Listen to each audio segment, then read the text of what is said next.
Bienvenidos a Filosofía en tiempos de no filosofía, un espacio de reflexión profunda sobre el pensamiento filosófico en la actualidad, un programa producido por Filosofía Diamant.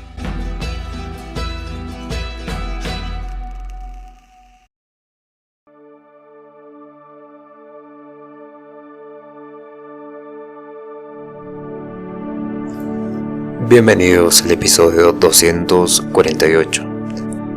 Episodio 248, mi nombre es Marco Antonio y hoy vamos a hablar de Thomas Hobbes y su visión del contrato social en el día 2 de Filosofía Política.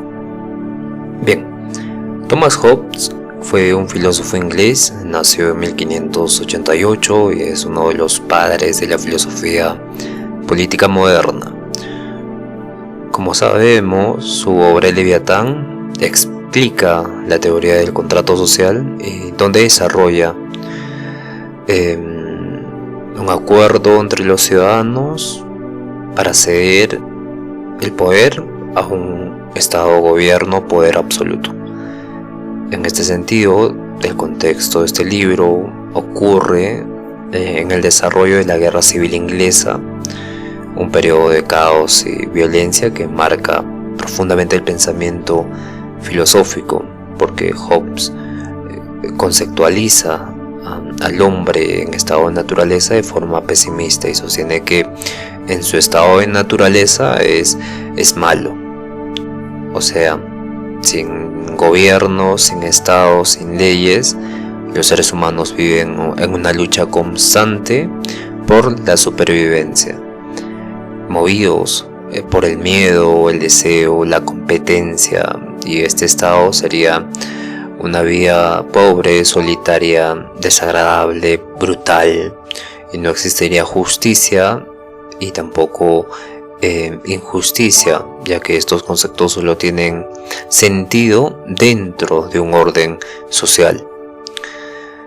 Entonces, para escapar de esa situación de una supuesta anarquía mirada desde el punto negativo, los individuos deciden, por medio de un contrato social, ceder parte de su libertad a un soberano, una autoridad absoluta que es el Leviatán, que garantice el orden y la seguridad, ¿no? Y este soberano no está sujeto al contrato ni puede ser derrocado por el pueblo, ya que su autoridad emana del consentimiento inicial de los individuos. Entonces el objetivo fundamental del contrato es preservar la paz y evitar el retorno al estado de naturaleza, al estado de guerra, como diría Hobbes. Entonces la teoría hobbesiana del contrato es esencial para comprender la evolución del pensamiento político.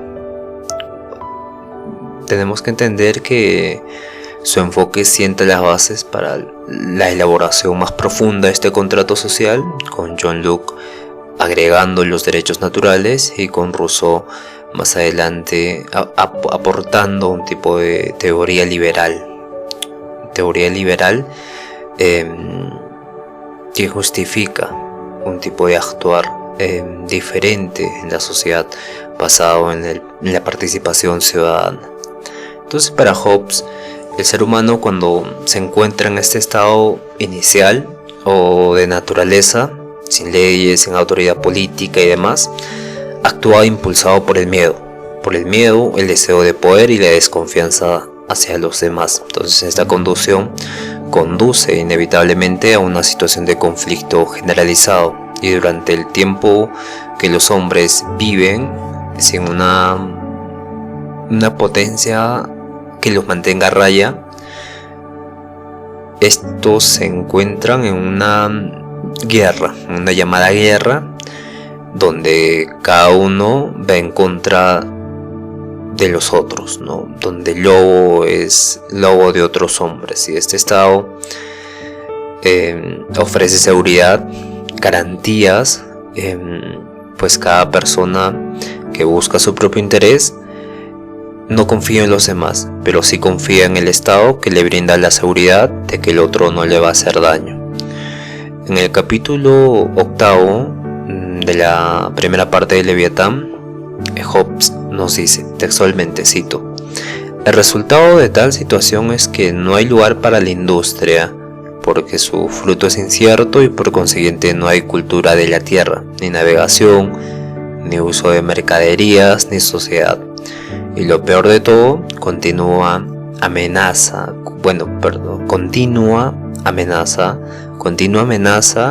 y peligro de violencia, y la vida del hombre solitaria, pobre, desagradable, brutal y corta. Hobbes afirma que este es el estado de naturaleza si no hay sociedad, mercadería, tierra, navegación. Y en este sentido tiene una visión fatalista, pero a la vez realista del hombre, ¿no? Imaginemos en un barco donde se va a la deriva y luego se acaban las provisiones, el agua, y está vagando por meses y meses, ¿no? Entonces Hobbes diría que pierde rumbo, no hay sociedad, no hay reglas y en ese sentido se atacarían los unos a los otros para sobrevivir. Al sobrevivir a estas diversas pruebas en este barco, se atacarían mutuamente, y justifica la teoría de que el hombre es malo por naturaleza. Y evidentemente es algo interesante de analizar, pero también es entendible, ¿no? Es entendible que pensara de esta forma.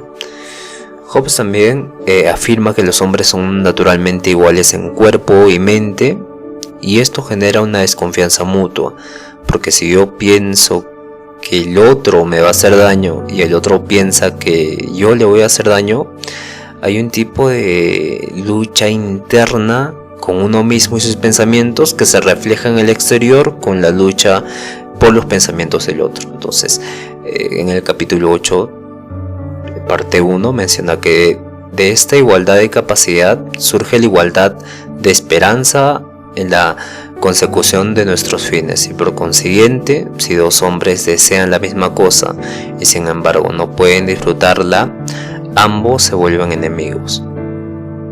Brillante, ¿no? Repito, capítulo 8, parte 1, Leviatán. De esta igualdad de capacidad surge la igualdad de esperanza en la consecuencia de nuestros fines, y por consiguiente, si dos hombres desean la misma cosa y sin embargo no pueden disfrutarla ambos, se vuelven enemigos. Esto es clave para la psicología. Psicológicamente esto es brillante, ¿no? Tenemos las mismas capacidades y por tanto, si deseamos la misma cosa pero solo uno puede conseguir esa cosa, existe una rivalidad que surge de nuestro propio deseo, ¿no? Entonces el pesimismo de Hobbes no es una condena moral, sino que es una observación racional de cómo pensamos, ¿no? Si no hay un poder que regule nuestro comportamiento, prevalece el egoísmo, la competencia, el miedo, y por eso propone la creación del contrato social como la única salida de este caos que provoca el estado de naturaleza. Esto es interesante, ¿no? Pero esta igualdad compartida en los fines sería transmitida por otros, ¿no? No podemos estar 100% seguros de que una persona quiera quiere una cosa y que otra persona quiera la misma cosa, si no es por algo que se compartió antes, ¿no? O por una influencia externa que tuvieron los dos. Evidentemente, si vamos a profundidad de esto, podemos encontrar que cada individuo tiene su propia perspectiva de qué quiere en la vida, de sus propios deseos, y seguramente van a ser muchas veces diferentes los unos de los otros, ¿no? Pero igual es entendible que en la sociedad en la que se estaba desarrollando su teoría se pensara que habían deseos iguales y que solo uno podía obtenerlos, y por ello es como dos hombres, ¿no? Dos hombres que se enamoran de la misma chica, pero solo uno la obtiene. Entonces, al obtenerla uno, el otro entra en conflicto con la otra persona. básicamente nos dice esto, ¿no? Pero evidentemente si vamos a profundidad, aquello no debería funcionar así, ¿no? Existe un principio de conciencia que determina, el principio de conciencia y madurez, que determina la circunstancia actual de que se vive, ¿no? Si está con otro, evidentemente uno acepta y se aleja, y seguramente si conecta con su propio interior encontrará que no quería ello, sino que era influido por una situación externa. Tal vez les había cabido a los dos, tal vez habían tenido la misma influencia de la mujer ideal, y evidentemente así constituye todo lo referente a una única meta o una única forma de esperanza de un fin. Sin embargo, con la no realización de esta esperanza de un fin, surge la lucha, pero esta lucha es también porque surge de una competitividad, de un resentimiento que Hobbes cree que es innato, pero en realidad es una competitividad y una envidia, por así decirlo, creada por la sociedad, ¿no? Que siempre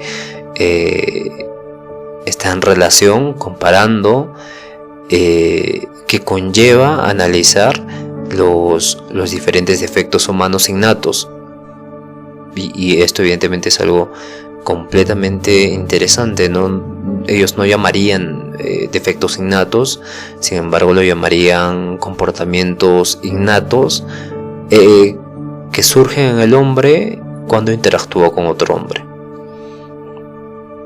Sin embargo, ahí está la investigación. Ahí tenemos que investigar para encontrar el origen de esto. ¿Sí? No es un ámbito psicológico, es un ámbito filosófico, porque recordemos que la filosofía es holística y los defectos humanos conllevan un pensamiento, un sentimiento y un actuar, y después un comportamiento ético.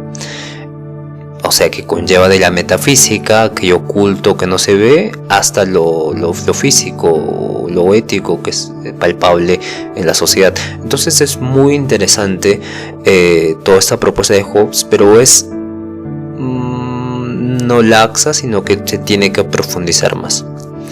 Que evidentemente lo hacen filósofos como John Locke, y también no olvidemos a Rousseau. Ahora vamos a hablar de la famosa frase de Hobbes: el hombre es un lobo para el hombre. Esta es la famosa frase de Thomas Hobbes y su visión pesimista de la naturaleza humana. Específicamente, Hobbes dice: Lopus ex homo homini non homo quum qualis non novit. El hombre es un lobo para el hombre y no un hombre cuando conoce quién es el otro. Esto evidentemente lo han reducido bastante, diciendo que el hombre es lobo de otro hombre. Sin embargo, Thomas Hobbes es completamente inteligente cuando dice: el hombre es un lobo para el hombre y no un hombre cuando desconoce quién es el otro. Trata de decir que nosotros, al no conocernos a nosotros mismos en el otro, actuamos de forma inarmónica, actuamos como el lobo, como lobos entre nosotros. Pero eso es básicamente lo opuesto que cómo debería ser, ¿no? Nosotros debemos conocer quién es el otro, conociéndonos quiénes somos nosotros, y en ese conocimiento surge la armonía, surge la vida en sociedad, surge la convivencia. Es completamente interesante lo que dice Thomas Hobbes. Hobbes es completamente brillante, pero se le malentiende y se olvida todo el aspecto del conocimiento de sí mismo por medio del otro. Y bien, no solo no dice que el hombre sea malo por naturaleza, dice que el hombre es un lobo de otro hombre cuando no se conoce a sí mismo. cuando desconoce quién es el otro. Aquí hay dos interpretaciones, la interpretación que di, pero la interpretación que muchos interpretan, supongo que no profundamente, es que el otro tiene malas intenciones y esas malas intenciones influyen en uno y ese uno hace que actúe frente a que tiene malas intenciones, y así se genera una cadena donde yo tengo malas intenciones pensando que el otro tiene malas intenciones, pero eso es incorrecto. Esta palabra no debe ser correcta, no, esto es incorrecto, no, sino que esto es mal interpretado. Esto debería interpretarse de la siguiente forma: el lobo es un lobo de otro hombre y no un hombre cuando desconoce quién es el otro, pero cuando conoce quién es el otro por medio del autoconocimiento propio, surge la verdadera naturaleza del hombre y surge el opuesto al lobo, que es para el hombre, cuando desconoce quién es el otro. Este trabalengua se resuelve sencillo. Nosotros nos conocemos a nosotros mismos, conocemos al otro de esa forma, conociéndonos a nosotros mismos, y pasa lo mismo con el otro, que se conoce a sí mismo, y después me conoce a mí realmente tal como soy, porque él se conoce a sí mismo, y surge un verdadero hombre y no un lobo para los hombres, un lobo enemigo para uno mismo, que proyecta esta enemistad en el otro, y esa proyección hace que uno mismo se convierta en aquello que ha proyectado, ¿no? Y por eso se convierte en lobo de otro hombre, pero no en un hombre en sí mismo, que se conoce a sí mismo y por lo tanto se conoce por medio del otro. Bien, es muy interesante. Hobbes no solo cita directamente esto en el Leviatán, o sea, no explícitamente como les acabo de comentar, sino que locus ex homo homini non homo quam qualis sit not novit.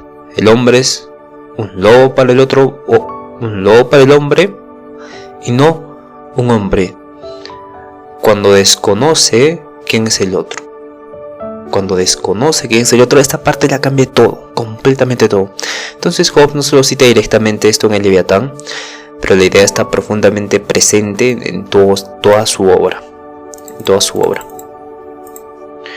Vamos a revisar ahora otra cita.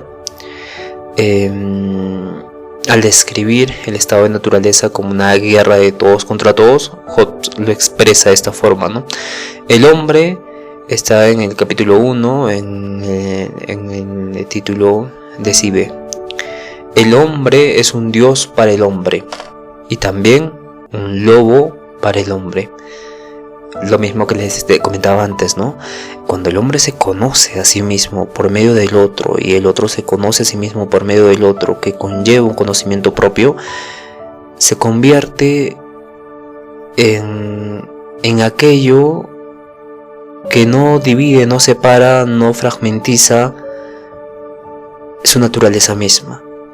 Por eso el hombre es un dios para el hombre, o sea, que se puede llegar a encontrar una cierta divinidad en uno mismo, no llegando a decir que somos esa divinidad, sino conocer esa divinidad en uno mismo.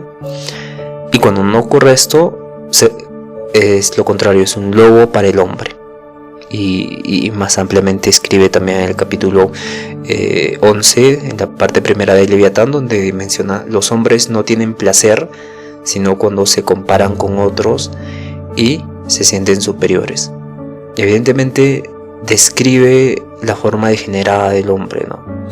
En el capítulo 8 de Leviatán menciona: de la igualdad de capacidades surge la igualdad de esperanzas. Si dos hombres desean la misma cosa y no pueden disfrutarla ambos, se convierten en enemigos, porque se desconocen a sí mismos y se desconocen evidentemente las esperanzas que cada individuo tiene diferente a los demás, porque no hay una experiencia única, sola, ¿no? Toda la cultura occidental siempre nos ha dicho que tenemos que vivir de esta forma, porque esa es la forma correcta de vida.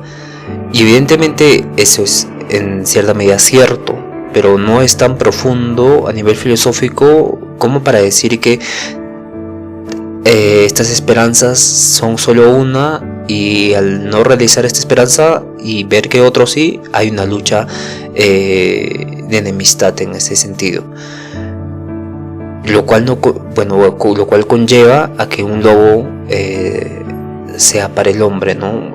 Yo soy un lobo para otro hombre. Pero si me autoconozco y conozco mi esperanza y que es diferente a las demás, como un tipo de las mónadas de Leibniz, incluso no tan metafísico, podríamos hablar simplemente de las diferentes preferencias que tengo uno al liberarme de todo lo que me ha determinado para actuar de esta forma. Entonces, en ese sentido, creo una propia esperanza personal propia mía y la unifico, conllevándola al actuar, al actuar de... Esperen, se me vino otro pensamiento, pero ok. Entonces, lo que decía, el hombre crea su propia esperanza, su propio destino cuando se conoce a sí mismo, tiene un destino original, ¿no? Y en este sentido, la sociedad,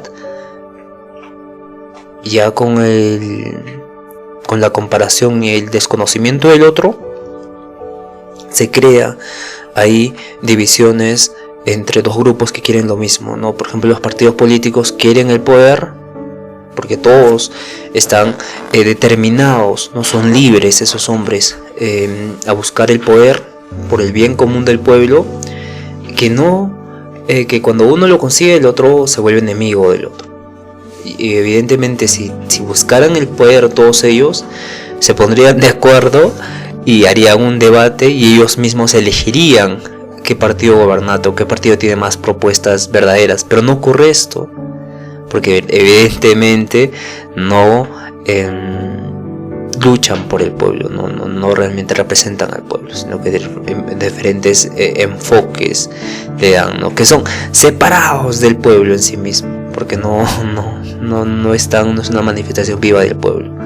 Y esto es algo que la gente no entiende, no se da cuenta, y es algo que ellos mismos incluso no se dan cuenta, no tienen ideales, principios que los someten a ellos a vivir de esta forma. No son libres en sí mismos.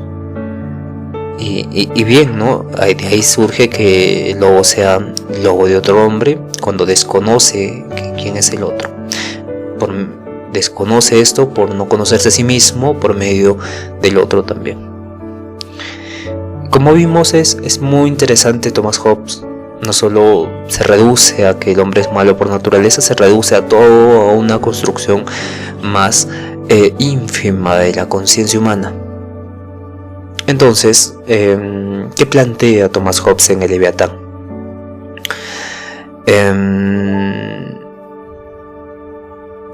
Los individuos deben celebrar un contrato social. Primero, el estado de naturaleza. Antes del contrato, los seres humanos viven en una situación de guerra constante debido a la ausencia de una autoridad central que regule esta convivencia, ¿no? Y en el estado de naturaleza, cada individuo actúa movido por su propio interés y temor, lo que lleva a una condición de inseguridad generalizada. Y durante el tiempo que los hombres viven sin una potencia común, están en aquella condición que se llama guerra, y tal guerra es de cada uno contra cada uno. Esto lo dice en el capítulo 8, textualmente cito: durante el tiempo que los hombres viven sin una potencia común, están en aquella condición que se llama guerra, y tal guerra es de cada uno, es de cada uno mismo contra cada uno mismo. Lo mismo, el desconocimiento de uno mismo mediante y sobre el desconocimiento del otro también. Y evidentemente se necesita una potencia común, ¿no? Pero no dice que es el Estado. Bueno, ahí lo interpretan de esa forma, ¿no? Y evidentemente tendría sentido de esa forma también, pero la potencia común sería el descubrimiento de la esencia del individuo, de uno mismo y del otro también.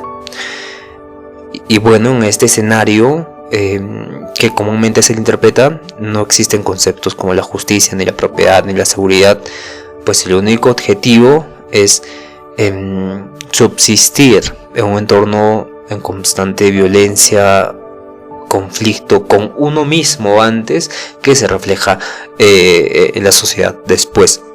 Entonces la vida en este estado está descrita por Hobbes como pobre, desagradable, brutal, solitaria, corta, donde evidentemente se ve sometido al desconocimiento de sí mismo, ¿no? Y evidentemente al desconocimiento del otro también, que genera igualmente una condición de dormido se iba a decir, pero una condición de estar guiados sin saber por qué a un solo destino, y cuando uno llega y el otro no llega, existe un conflicto clave, punto. Entonces, la razón que impulsa el contrato social es el miedo a la muerte, a una muerte violenta, o el deseo de una vida más segura, ¿no? Entonces nos ofrece dos perspectivas: el miedo a la muerte y el deseo de una vida más segura. Y en este estado de naturaleza los seres humanos viven en constante incertidumbre y además peligro, por lo que la necesidad de estabilidad se convierte en una fuerza motivadora y se convierte también en esta fuerza, en esta potencia común. Perdón. En este sentido, los individuos deciden ceder parte de su libertad y poder personal en aras de crear una autoridad común que proteja sus vidas y sus propiedades. Entonces la única forma de erigir un poder común consiste en que todos los hombres cedan su poder y su fuerza a un hombre o a una asamblea de hombres. Esto lo dice en el capítulo 17 del Leviatán, pero nunca dice al Estado, a una fuerza o a un poder que evidentemente ya se constituye en la historia como un poder político con asambleas, ¿no? Legislativa, judicial y ejecutiva. Entonces de este acuerdo, por tanto, no solo busca asegurar la supervivencia de los individuos, sino también garantizar un orden civil que permite el desarrollo de una sociedad estable. Entonces se basa en la cooperación, en la justicia y también en la creación de un poder común. O sea que el soberano es visto como el único medio eficaz para salir de este caos, ¿no? Y prever el regreso al estado de naturaleza, para que no ocurra. Entonces aquí el poder común sería sería el resultado del autoconocimiento de uno mismo, ¿no? Pero el resultado es un tipo de esencia que es distinta a otras esencias, pero que a la vez no entra en conflicto con otras esencias porque tiene esperanzas propias, originales, definidas del mismo. Entonces no entra en conflicto. Pero evidentemente se convierte más adelante en un estado donde protege a todos, se convierte, no sé si se han dado cuenta, ¿no? Pero el estado es como un tipo de padre, un padre que cuida a todos sus hijos, que serían las personas civiles, ¿no? Todos los civiles, todos los ciudadanos. Y en este sentido constituye una forma de ideal de aquello común a todos, y que es también parte de uno mismo, pero está sometido a una de sus partes, el Estado. Bien. Entonces pasemos ahora a la naturaleza del contrato, ¿no? Pero ya interpretándolo esto de una forma más política, aunque no se refería exactamente al ámbito político, es algo mucho más profundo. No sé si se han dado cuenta, pero nos habla de una profundidad que evidentemente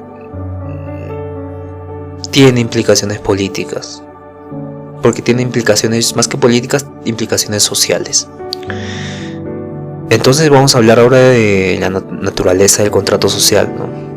Porque el contrato social para Hobbes describe que no se establece directamente entre súbditos y el soberano, sino que entre propios individuos, ¿no? Estos acuerdan de manera colectiva ceder sus derechos y poderes a un único poder común, ¿no? Con el objetivo de salir de la guerra constante y establecer un orden estable. Y es importante señalar que el contrato no implica una relación de intercambio entre ciudadanos y el soberano, más bien los individuos renuncian a sus derechos naturales y confieren toda su autoridad a una figura que los represente y los proteja, ¿no? Y este poder absoluto es el leviatán o soberano, cuya principal tarea es imponer leyes, garantizar paz, asegurar estabilidad social, y el leviatán no está sujeto a las mismas reglas que los súbditos, pues su poder proviene directamente de un pacto social, el cual se otorga a una autoridad incuestionable previo consenso en el pacto, ¿no? Y este es el origen del gran leviatán. En el capítulo 17 del leviatán menciona: este es el origen del leviatán, del gran leviatán menciona, o más bien de ese dios mortal al cual debemos, bajo el Dios inmortal, nuestra paz y defensa. Repito, este es el origen de ese gran leviatán, o más bien de ese Dios mortal al cual debemos, bajo el Dios inmortal, nuestra paz y defensa. Como ya estaba explicando anteriormente, el Estado se convierte en el padre de todos, ¿no? Pero en sí mismo es una representación del Padre en general, ¿no? Que es la emanación pura y donde surge todo y cuida todo. Lo mismo se convierte en el Estado, ¿no? Pero un Dios mortal, donde evidentemente, para evitar el conflicto, para prever que la gente no se conozca a sí mismo por medio del otro, por lo tanto no se conozca a él mismo, tenemos que crear esta forma en que los individuos no luchen contra sí por ese autodesconocimiento que tienen. Entonces se crea el leviatán.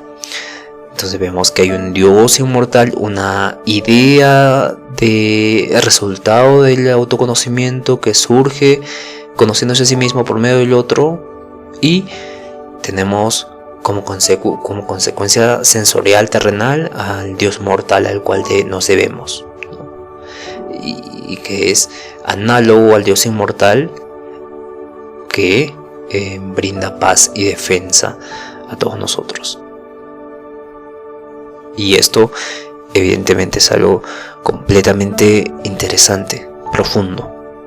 Ahora hablemos del origen del soberano. En el Leviatán, en este libro, Hobbes plantea que el soberano nace como resultado del contrato social para salir del estado de naturaleza. Un estado de naturaleza, como vimos, con dos interpretaciones, positiva y negativa, y con una condición de guerra constante y temor por la parte negativa, y por todo lo que estaba aconteciendo en el contexto de Hobbes ha resultado que piense de esa forma, lo interprete de esa forma. Entonces los individuos acuerdan ceder todos sus derechos naturales, salvo el derecho a la vida, a una autoridad suprema que encarne la voluntad colectiva y que garantice la seguridad común. En el capítulo 17, volvemos a repetir, dice: consiste en que todos los hombres cedan su poder y su fuerza a un hombre o una asamblea de hombres que puedan deducir todas sus voluntades a una sola voluntad, que pueda deducir todas sus voluntades a una sola voluntad. Y esto es profundo, interpretación.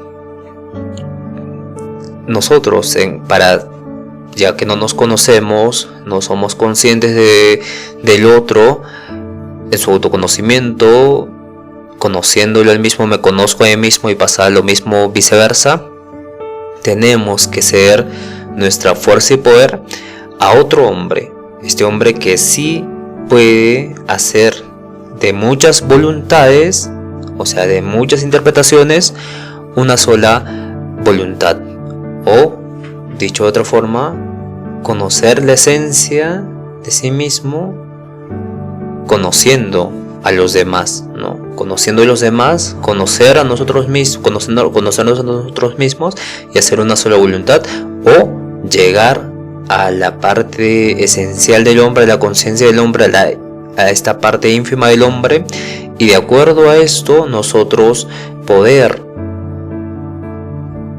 unificar estas voluntades, ¿no? Y evidentemente este acto de decir que tenemos que reducir todas las voluntades a una sola voluntad, lo haría un gobierno o un rey absoluto.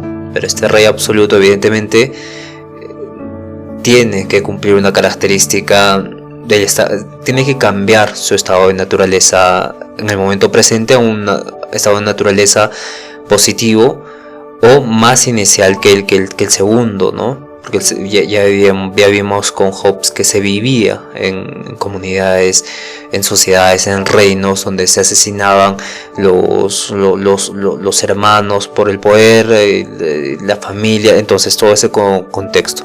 Entonces en este acto se origina un tipo de soberano absoluto cuya función principal es mantener el orden, impartir justicia, proteger a los ciudadanos del retorno al caos original, ¿no? Y a partir de este pacto, la autoridad del soberano es legítima, indivisible y no está sujeta a una voluntad popular, ya que él no forma parte del contrato, sino que es más bien su resultado, es el resultado del contrato que surge este hombre, que unifique todas las voluntades a una sola voluntad.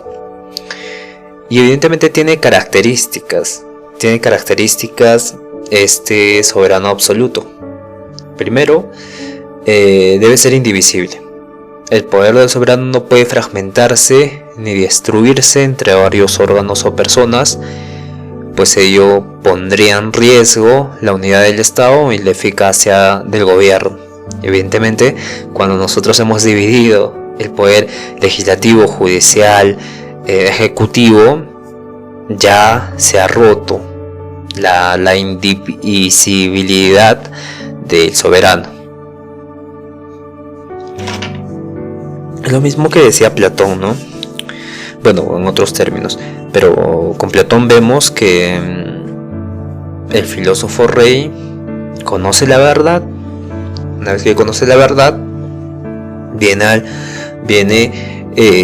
otra vez a los hombres y tiene que gobernar porque ya conoce la verdad, conoce qué es la justicia, conoce qué es la verdad, conoce qué es el bien. Entonces de ahí se forma un tipo de gobierno absoluto, rey filósofo absoluto, que tiene eficacia en el gobierno porque ya conoce realmente qué es el bien. Lo mismo pasa acá, donde tendría que ver o venir el soberano absoluto, que se conoce a sí mismo por medio del conocimiento de los otros, y en ese conocimiento que tiene de los otros, que le corresponde a su conocimiento mismo de él, conlleva a no fragmentarse, sino a tener una esencia, un esencialismo que le permita solucionar la guerra contra todos, de todos contra todos, y a la vez que no se desintegre este estado, ¿no? Esta unidad colectiva. En este sentido, la segunda característica es la irrenunciabilidad, o tiene que ser irrenunciable este soberano absoluto, donde los ciudadanos, al haber transferido sus derechos bueno, claro, los ciudadanos transfieren el derecho al soberano, no pueden reclamar ese poder ni rebelarse contra él, ¿no? Ya que al hacerlo significaría volver al estado de naturaleza, o sea, la guerra de todos contra todos, que en este caso sería la guerra de todos contra aquel que ha unificado la voluntad de todos a una sola voluntad. Evidentemente conlleva un tipo de pensamiento abstracto que nos invita a pensar en cómo, cuando nos hemos sometido dando fuerza y poder por medio del contrato social a un soberano, ha creado un sistema donde no pueda volverse para atrás, no pueda renunciar a ese contrato social. Evidentemente esto es algo que se aplica a nivel general en los gobiernos, pero como nos gusta profundizar, y ahora estamos profundizando sobre Thomas Hobbes, podemos mencionar que este hombre que ha unificado la voluntad de todos a una sola voluntad por medio del conocimiento de todos, conociéndose a sí mismo en otros y por lo tanto en sí mismo, tiene una conciencia de sí mismo o una conciencia de la esencia de los otros que no entra en conflicto y que no es lo de otro hombre, y que a la vez corresponda a un tipo de conciencia que no puede salir de él. O sea, este modo de ver no puede renunciar a este modo de ver, sino que es como si ya unificando todas las voluntades en una sola voluntad, tendría un conocimiento de esa voluntad y no podría renunciar a esa voluntad, porque entraría básicamente contra su naturaleza de conocimiento a los otros como conocimiento a sí mismo, y en esa relación de conocerse a sí mismo, en ese método de conocerse a sí mismo. Entonces, la tercera característica es que no está sujeto al contrato. El soberano no es parte del pacto, sino que es el producto del pacto, y por eso no puede ser juzgado ni castigado por los súbditos, pues su autoridad es necesaria para la paz y el orden.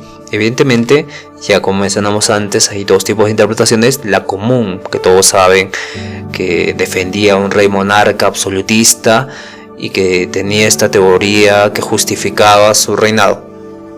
Pero Thomas Hobbes trata también de mencionar, se da la interpretación de que trataba de decirnos que en el estado de naturaleza o bien somos dioses o bien somos lobos de otros hombres. Por eso mencionaba en el capítulo específicamente para que usted lo revise. Está en el capítulo, un momento por favor,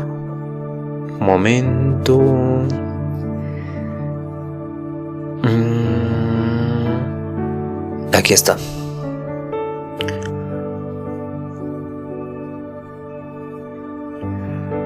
Momento. En Decibe, en la parte 1, en este libro, Decibe Thomas Hobbes,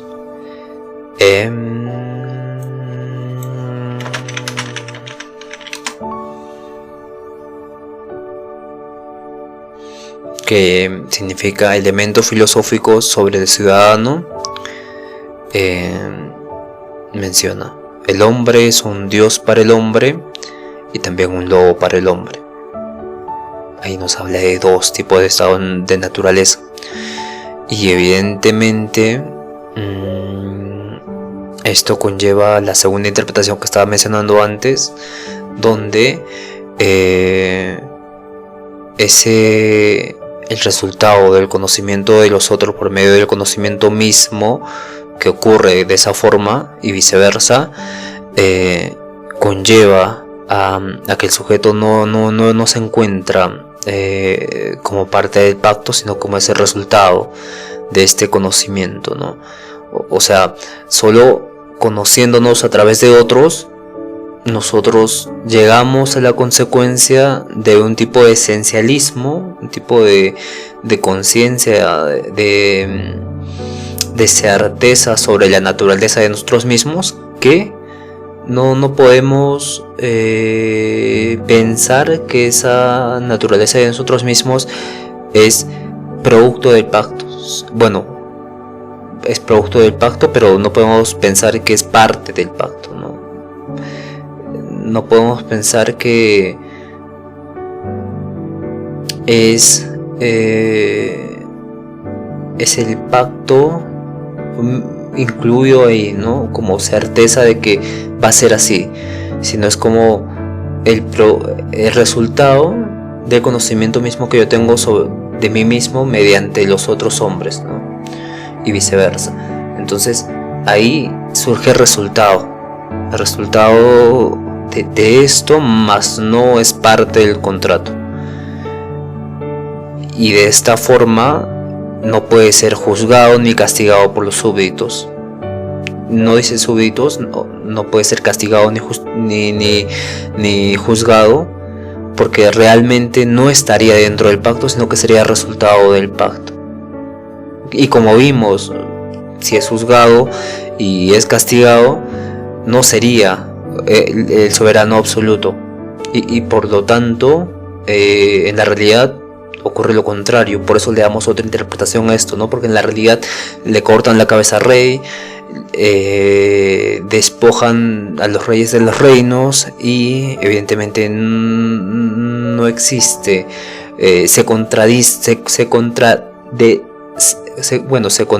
si lo interpretamos de la forma común que se le hace, ¿no? Pero si lo interpretamos de la otra forma, tiene mucho más sustento, mucho más sentido. Aunque sea difícil, aunque sea abstracto, y aunque muchas veces puede resultar confuso, pero la idea está ahí, es clave. Entender que Hobbes nos hablaba de dos estados de naturaleza: una, la que vivía en su tiempo, y la que estaba resultando decir que el lobo era lobo de otros hombres, el hombre era lobo de otros hombres, cuando no se conocía, cuando desconocía a los otros. Voy a otra vez retomar el texto para que entendamos un poco ¿a qué se está refiriendo, no? El hombre es un lobo para el hombre, y no un hombre cuando desconoce quién es el otro. O sea, está negando al hombre dos veces. El hombre es un lobo, pero a la vez el hombre puede ser un hombre y deja de serlo cuando desconoce quién es el otro. Y evidentemente cuando desconoce quién es el otro, se desconoce a sí mismo y se convierte en el lobo. Clave. Ahí es fundamental entender eso, ¿no? Si entienden eso, ya todo lo que he dicho tiene mucho más sentido. A veces la filosofía es tan sutil, pero a la vez se necesita quitar todos los conceptos que tenemos, todas las ideas definidas que tenemos, vaciarnos de todo eso, ¿no? Para llegar a la comprensión de otra persona, y eso es la empatía intelectual, ¿no? De entender cómo pensaba aquella persona y por qué decía esto, y por qué ponía esta coma antes de la siguiente oración, por qué mencionaba esta palabra antes de siquiera la otra palabra. Entonces todo esto conlleva a decir, ¿no? Evidentemente hay interpretaciones y demás, pero las más fidedignas son de esa forma.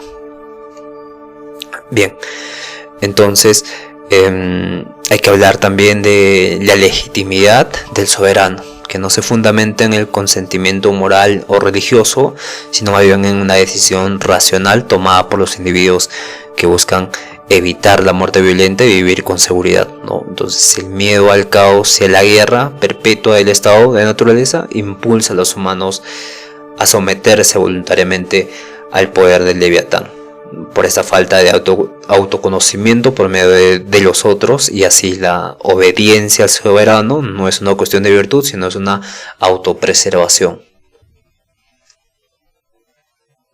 Entonces en el Leviatán menciona textualmente: el miedo y el poder son los pilares del orden civil. Incluso un régimen despótico, corrupto, como se ve en Latinoamérica, desde esta perspectiva se prefiere al desgobierno o a la anarquía que a estos gobiernos despóticos, ya que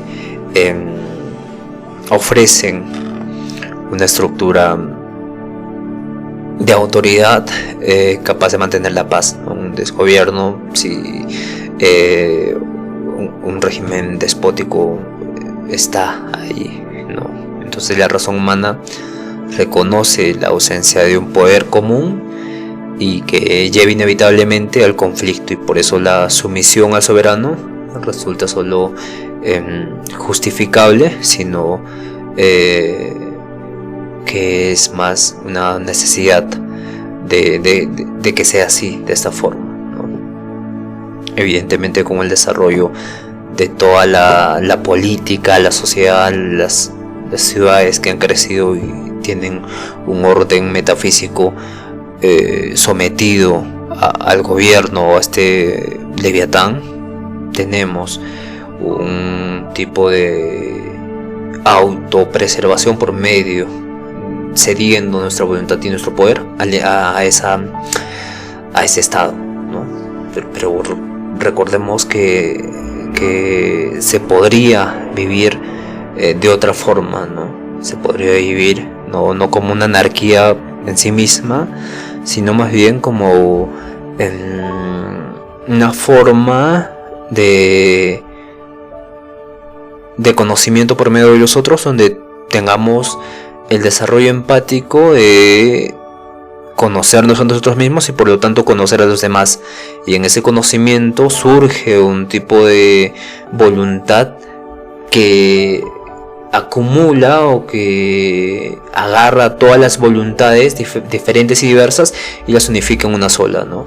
Y en esa voluntad la conlleva la misma persona y tiene una esperanza diferente, y por lo tanto no compite con otros cuando no existen esperanzas unas mismas o esperanzas primas donde todos aspiren a ella y surge el conflicto, sino que es para cada uno un tipo de autodeterminación, un tipo de vida privilegiada y común que ya constituye su naturaleza y su forma de vida y su modo de ser también.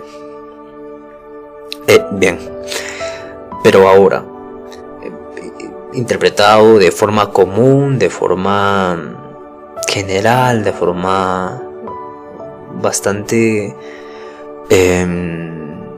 no profunda, podemos sintetizar que Hobbes defiende la necesidad de un soberano absoluto porque considera que la naturaleza humana lleva al conflicto si no hay un poder que imponga la ley, ¿no? Entonces el Leviatán representa ese poder, un dios mortal que garantiza la paz mediante la autoridad total, y que ese Leviatán se interpretaría como el Estado. Pero de la otra forma, el Leviatán sería nosotros mismos, autoconociéndonos en otras personas, crearíamos una esencia fija que acumularía la voluntad de todos, ¿no? Pero esta voluntad no se acumula en uno mismo, sino que se acumula en todos a la vez, ¿no? Y de esta forma se tiene un Leviatán, un dios mortal, y ojo, recordemos que los términos que usa son bastante más referidos a lo que estoy diciendo. Entonces se crearía este dios mortal que evitaría el conflicto con los otros, porque tendría una sola esperanza, o una sola esperanza que le lleva a la meta, diferente a las otras, y por lo tanto evitaría la lucha. Bien, según la reflexión que hemos dado, seguramente va a haber comentarios y preguntas que estoy muy dispuesto a compartir con ustedes, pero mañana nos toca John Locke. Igualmente, ¿no? Si hay comentarios, vamos a volver a revisar, repasar lo que se ha querido decir, pero creo que está claro, está bastante claro lo que se refiere, lo que también me ha referido. Entonces nos vemos el día de mañana con John Locke y el concepto propio suyo de él sobre el contrato social. Bien, nos vemos el día de mañana. Conózcanse a sí mismos y un fuerte abrazo a todos.